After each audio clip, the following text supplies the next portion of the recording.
Hey, I'm Jake. I make RPG supplements and videos about Pathfinder 2, or PF2. I love PF2, and as a longtime player of D&D, I want to share the things that I find along the way, and share them with you in a way that makes them easy to digest and hopefully fun. So, I ran a poll a few weeks back, and I felt like being silly, so I came up with just a throwaway idea of making a Cabbage-Mancer build, which a lot of people voted for. So you're getting it. Everything that's about to happen is your fault. And so I bring you an entirely silly build, the Cabbage-Mancer. Starting with backstory. Even if it's a joke character, you know I'm gonna do story for it, come on. So, our hero's name is Leaf Hardcore. Like a cabbage. Cabbage is a hardcore. A Ghoran Druid with a special connection to nature.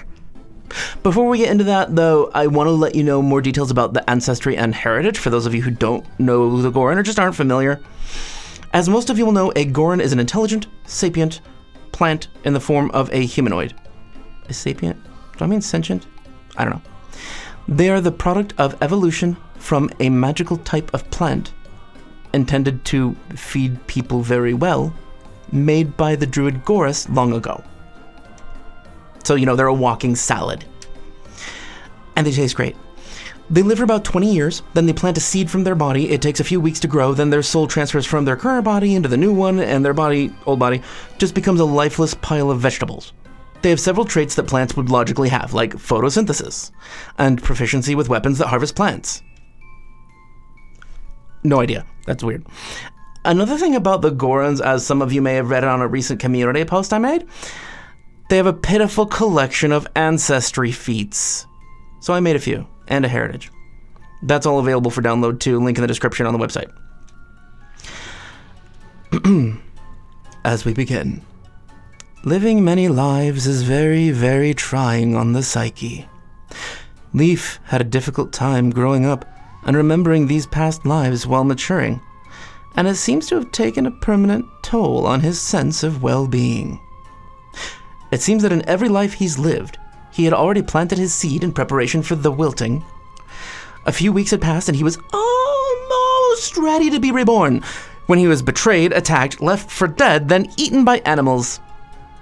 Somehow, he barely lived long enough to be transferred into his newly developed seed and thereby survive. Knowing the face of his killer in every life has taught him that it was the animals, non-plant people, that killed him. And sometimes he wakes up screaming from nightmares of bleeding out while he can only lay there in mute horror, the wide eyes of a rabbit, deer, or squirrel happily consuming him.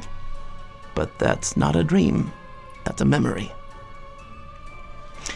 This scene often replays itself, and he's never come to terms with it, spurring him on to some of his more creative beliefs. The Great Cabbage appeared to him one night in a dream, though it was a concept that had been growing in his mind for years subconsciously. The secret whisper to his paranoid and grieving mind was the truth of the layered leaves. That when people stand together, they are very difficult to destroy or chop to pieces. They have to be peeled away in layers, losing one at a time, being the only way to reveal the heart and kill the entire plant. The Great Cabbage is a divine force for unity. It needs no god or goddess, it claims very little ownership over the world, it represents peace, growth, survival, stability, and the ideal of a people become one. The Great Unifier. Leaf has become clergy, a preacher of the truth of the layered leaves. Maybe if he causes enough people to learn that they're best off together and that peace is the only option for survival, then his own survival will be easier to secure. There's a loose logic in there somewhere. He's certain that based on his past lives, that this time around, he will not live again.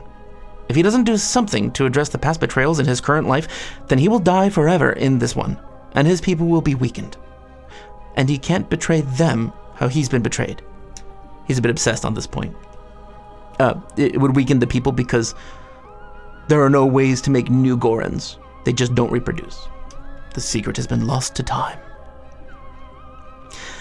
Anyway, overall, peace is the goal. Peace and community. But some people are a little more thick-headed. Some people need peace beaten into their faces. And to that end, the Great Cabbage grants the powers of nature to its followers. devastating summonings of cabbage and plant folk, leaf fleshies everywhere. Or painful intestinal disruption and blunt force trauma in the effigy of our blessed savior and guide. The symbols of the Great Cabbage's presence and the messages that it sends to its faithful are everywhere. This is a character who's going to be obsessed with portents and signs. The layers reveal the truth. Meaning this is an important aspect of the Great Cabbage, or just, I want you to believe that. Or become one with the leaves, meaning join me, work together, become part of the Church of the Great Cabbage. Reasons Leaf Hardcore might adventure are to bring the Great Cabbage to other people, increasing the unity and bonds between differing peoples. Also, any reason that promotes unity and peace, or even fear of being vulnerable and alone. Fear is a great motivator. Speaking of fears, he's afraid of herbivores, especially rabbits, of being betrayed, and accidentally betraying others. Sort of core to his principle. Background. Leaf's background is one of trying to convince people to join the Great Cabbage in body and spirit, even if it's just as like a social movement. So we choose Street Preacher, which says, forget the church orthodoxy and the stuffy cloisters. Spreading the word of your God to the people is your calling. You've preached on the street corners and in public houses, to wanderers on the road and to captives in the stocks. Adventuring can take you across the world. What vocation could better serve to take your holy words to fresh ears? Choose 2 ability boosts. One must be Wisdom or Charisma, and one is a free ability boost. You've trained in the Religion skill and the Lore skill for your patron deity. You gain the Dubious Knowledge skill feat. But as you may have figured out, there's not really any such thing as a Great Cabbage. So Religion won't really fit. Besides, we don't really care about religions. We really only care about spreading our idea of organizing a society in a particular way, and we're using the concept of the Great Cabbage to push it through. We're aware on some level that there's something wrong with this, but can't quite put our finger on it. Fear and pain fuel denial really well. And we're kind of just making up the lore of this pseudo-religion as we go, so the lore skill for a deity doesn't make any sense either. And I guess Dubious Knowledge could work, but why? Instead, I'd like to propose that we take the skill selection from an entirely different background, the anti-tech activist. I'm going to read you what it says, because it's applicable. You've seen the sorts of things that technology brings. Polluted environments, workers put out of their jobs or horribly injured, and the slow erosion of society. And you've vowed to inform the larger world of these ills. You do so with long, impassioned speeches on street corners and village squares, and by talking personally with the heads of various guilds. Adventuring into the wider world could help spread your message even farther. You see how these are kind of close in outlook? And the skills anti-tech activist has. You're trained in the intimidation skill and the guild lore skill. You gain the group coercion skill feat. So we're good at pushing people to do things. I don't really care about the guild lore, because it depends on your world, how it works. If you wanted to, you could replace it with the lore of whatever city you're in, or a cultural lore appropriate to your adventure. It does make sense if we're trying to change society that we'd look into how it works, so something like that does make sense. Heritage. For heritage, we'll take one that I made, Layered Cabbage. Your body is comprised of overlapping layers which can be shed to protect the rest of your body from harm. Your flat check to recover from persistent physical, including bleed, energy or poison damage is DC 10 rather than DC 15, or DC 5 when provided particularly effective assistance. It's not amazingly impressive or flashy, sure, but like very few heritages are. It fits the theme. It seems to make sense to me that if we're making a cabbage salad, and it feels kind of right. Your outer leaves wilt, you just peel them off. If you're like bleeding or burning, just make sure to describe that your outer leaves char and wilt, so you slowly rip off the top layer with a rubbery grating sound. Yeah, you can shake like that while you do that. That makes sense. First level Ancestry feat, Imbued with Life. I made this. When you succeed at a saving throw against a disease or poison, you reduce the stage by 2 or 1 for a virulent disease or poison, and when you critically succeed, you reduce the stage by 3 or 2 for a virulent disease or poison. It made sense to me considering their origins. They're imbued with eternal life, in a way. So first class level, Druid. leaf order. Kind of on the nose, yeah. You get a Leshy familiar. Yay! Little cabbage friend! Yeah, it's made of leaves and it's a little, I don't know, rough and tumble cabbage? Buff cabbage. I kind of tend to, about the special abilities for familiars, I tend to give my familiars independent, so it's one less thing I have to keep track of. They just do a thing. I don't have to remember, oh, I have to command them. I'm really bad at remembering things in combat. Not if I'm a GM, but if I'm a player. I don't know. I'm bad at playing. The speech for the familiar is also universally useful.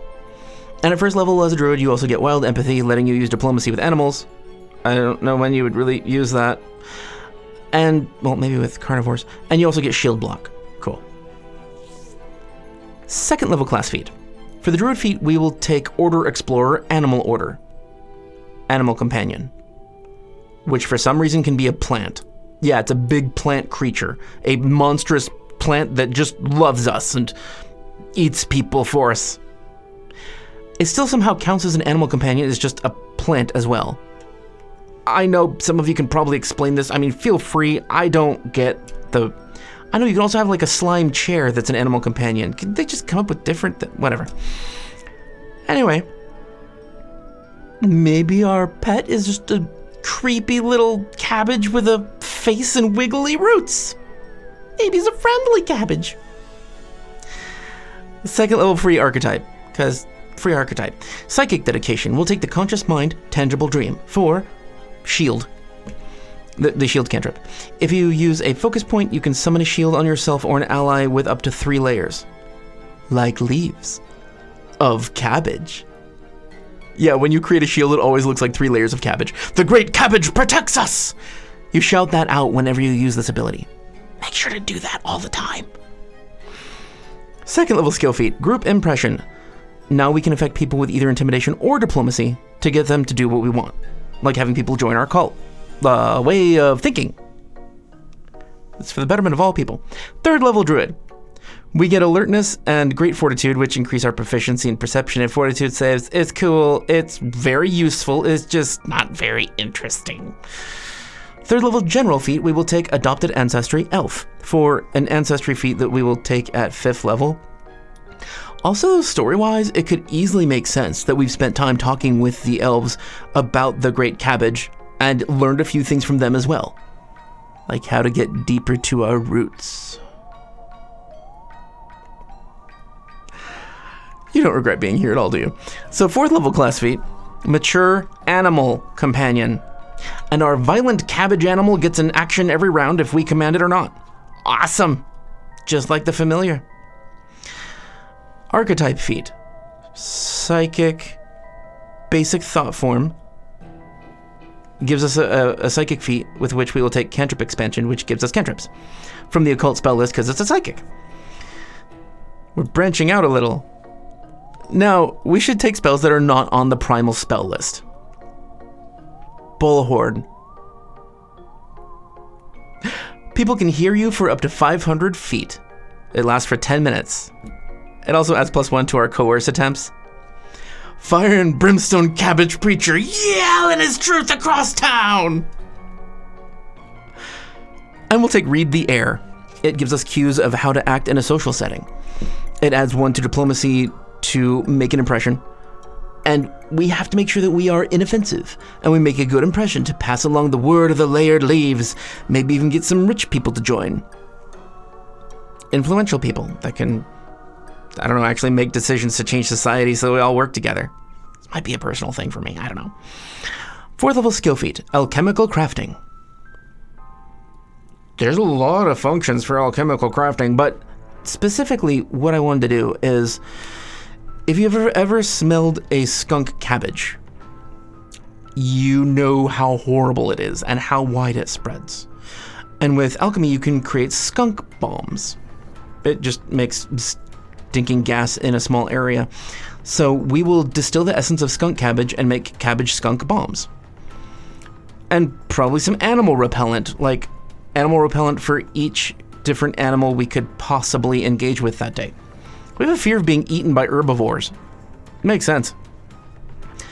5th level ancestry feat. We'll take the elven otherworldly magic for torturous trauma. Why? I'll read it to you. Thank you so much for asking. You batter a creature's internal organs, leaving no external signs of the immense pain you delivered. The target takes bludgeoning damage equal to 1d4 plus your spellcasting modifier with a basic fortitude save. If it critically fails, the target is also fatigued until the start of your next turn. Creatures that lack internal organs aren't affected. Bludgeoning damage of your organs that leaves you fatigued? That sounds like intestinal pain from eating undercooked cabbage to me. Bloating that can kill you. Ew. 5th level Druid. Lightning reflexes, raising our reflex saves to expert. I know, it's so exciting. 6th level. For class feat, we will spend it on the Psychic Archetype. We will take basic spellcasting, which at 6th level, this level, it gives you a 1st and 2nd level occult spell. For the 1st level spell, we'll take Phantom Pain, which says, illusory pain racks the target, dealing 2d4 mental damage and 1d4 persistent mental damage. They must also make a will save. Doesn't really sound like it fits, I know. But in the save results, if they fail their sickened 1 and a critical fail is sickened 2, this feels very much like a different kind of intestinal pain, like convincing them that they're suffering bloating, which makes them nauseous. Seems like it fits to me anyway. Just go with it. For the 2nd level occult spell, either spiritual weapon or one of the community themed spells that I'll mention in a moment. Spiritual weapon creates a weapon of pure magical force within 120 feet next to an enemy and attacks them right then and every time you sustain the spell. It manifests as a club, a dagger, or your deity's favored weapon. So it's a cabbage. A cannonball cabbage, which is a freaking weird name for a cabbage. It's just rock hard and huge. It's like dodgeball with a cabbage. It's just hovering there. Whack! Anyway, if you want to choose something that fits the more social or role-playing aspects of this, you can choose Empathic Link, Pack Attack, Paranoia, or Status. Empathic Link lets you and a friend feel each other's emotions for up to a mile, sort of like you're each other's familiar. Pack Attack allows you and a friend to flank a creature that you're both adjacent to, not just opposite sides of. And I explain that by means of saying, like, we need to work together and become one unit. That's his mindset anyway, so it totally makes sense for him. Paranoia says, you cause the target to see all other creatures as dire threats. The target is stricken by intense paranoia toward all creatures around it and must attempt a will save.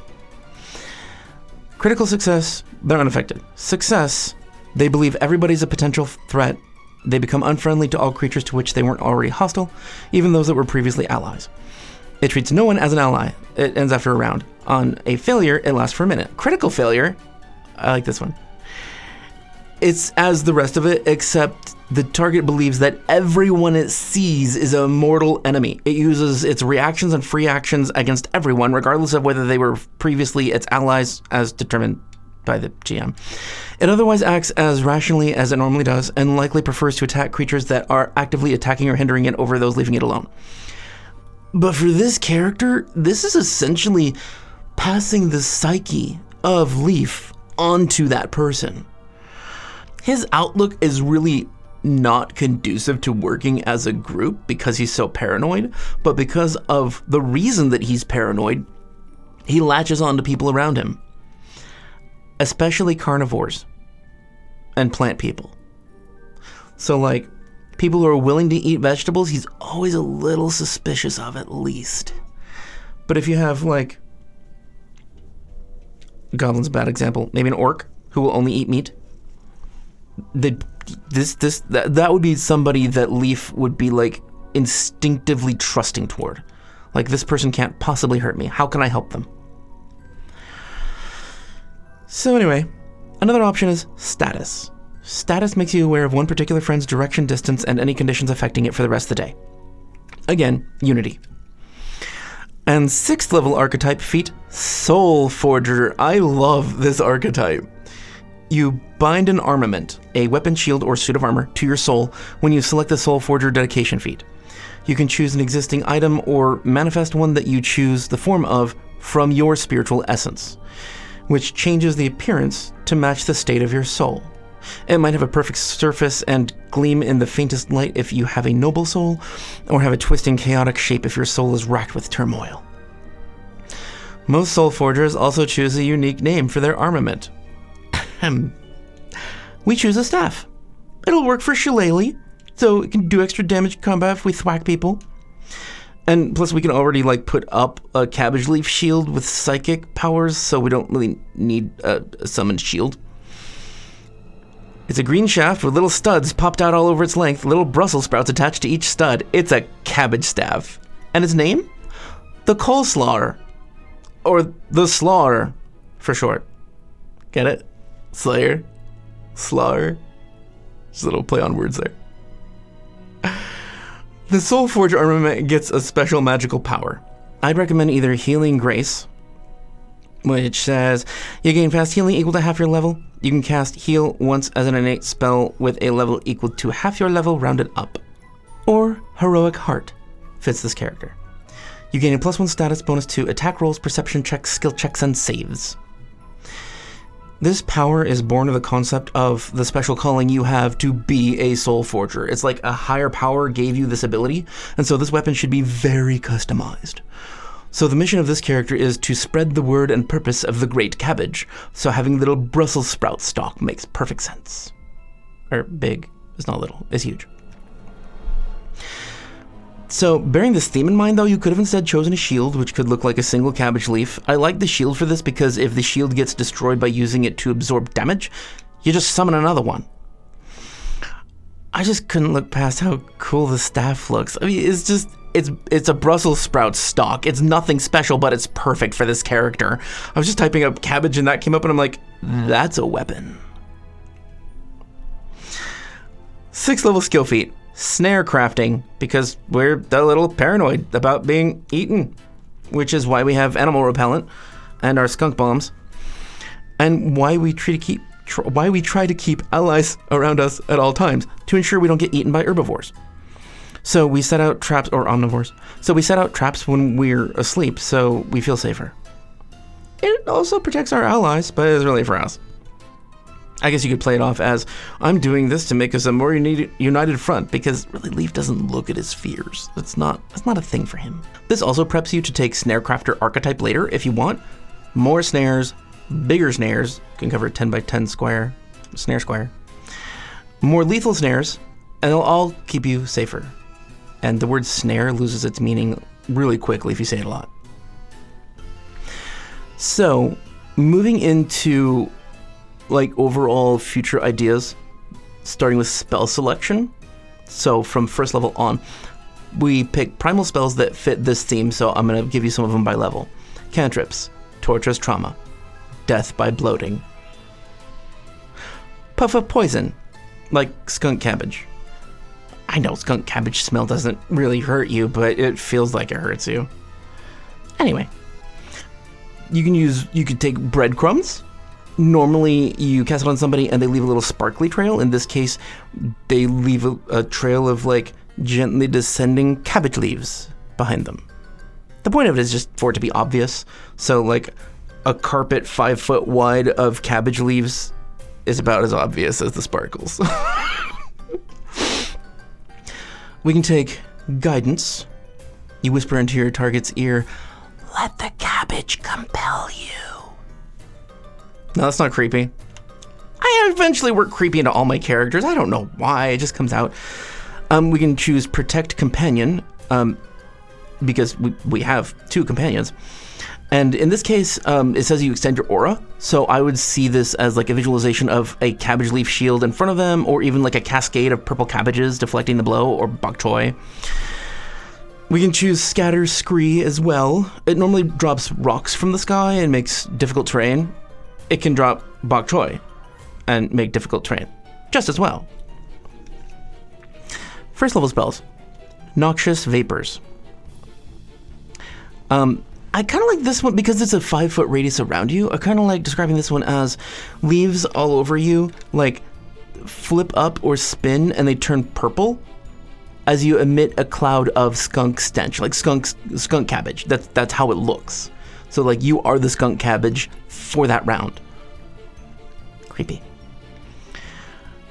Shillelagh, for your staff, the Slawer, you're just calling down the blessing of the Great Cabbage onto the Slawer to slaw your enemies. Summon plant or fungus. You can summon leaf fleshies with it. That's what you should do.